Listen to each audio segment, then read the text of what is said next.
Hank is the newest addition to the Northwestern Main Line. He and Murdoch handle the heavy goods work.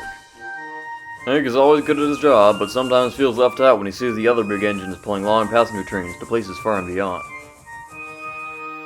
One day, he asked the Fat Controller why he doesn't assign them to him often. "I'm sure you have the best intentions, sir," he said, "but I hope you know that I'm more than capable of doing it. In fact, I pulled most of the express trains back on my old railroad."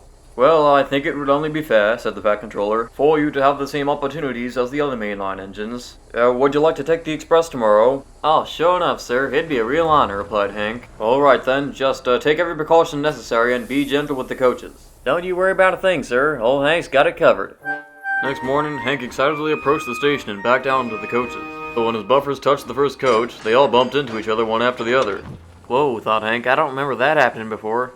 The guard blew the whistle, and when Hank started, the coaches jerked forward. Not so rough," they complained. "I'm just doing what I'm used to."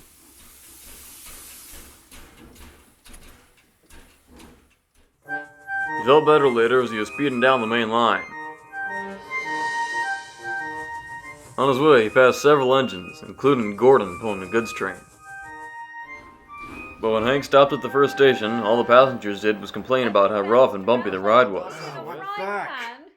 And unfortunately, it was the same for every stop he made. Now they see what I mean. "I heard from the other engines that you did a fine job today," said the Fat Controller that evening. "Perhaps I shall have you do it again soon." But Hank felt more dread than anything. And he felt even worse a few days later, when he found out he was to take the express again the day after. "You look awful," remarked Henry. "Have you taken on water and Roos?" Hank explained the situation to Henry.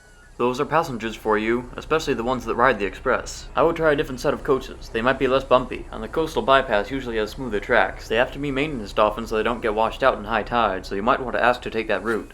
"Well, thanks, Henry," replied Hank. "I might try that tomorrow." So the next morning, Hank got up early and brought a new rig of coaches to the station.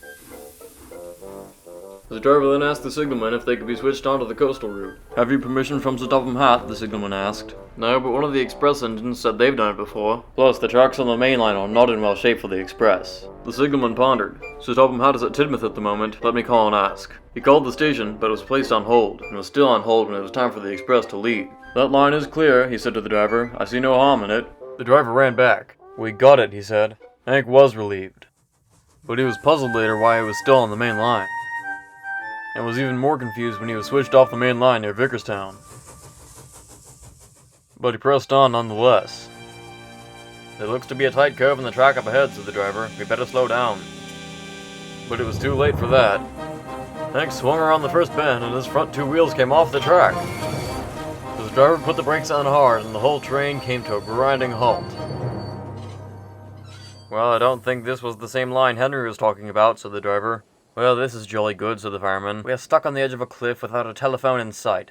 "I have an idea," called Hank. "Back me up." "Back you up?" "Yeah, I've done something just like this on Horseshoe Curve back in 17. So Hank's driver slowly and carefully backed the train down the curve. Doing so made Hank's front wheels slip back onto the rails. He then cautiously traversed the cliff sides and eventually found himself back on the main line. Expectedly, the Fat Controller was waiting for him when he returned. He had heard about what happened. Hank told him everything. The Fat Controller sighed. "I knew this would happen. The reason you haven't been assigned many passenger trains is, well, American engines aren't built for British loading gauge rails and can sometimes ride roughly on them. Most likely why the passengers were unhappy and you came off the rails so easily." "Well, I'm glad I know now, sir. It sure has cleared up a lot." "But I have an idea," said the Fat Controller. "There's an engine called Connor who lives on the mainland. He's American and has been pulling express trains here for years. So perhaps he could teach you a few things." He started walking away. "And next time you want to take a shortcut, make sure the signalmen know exactly which one you're talking about. It could save you a mile of trouble." Connor has been showing Hank the ropes of British express trains. He thinks Hank is coming along well.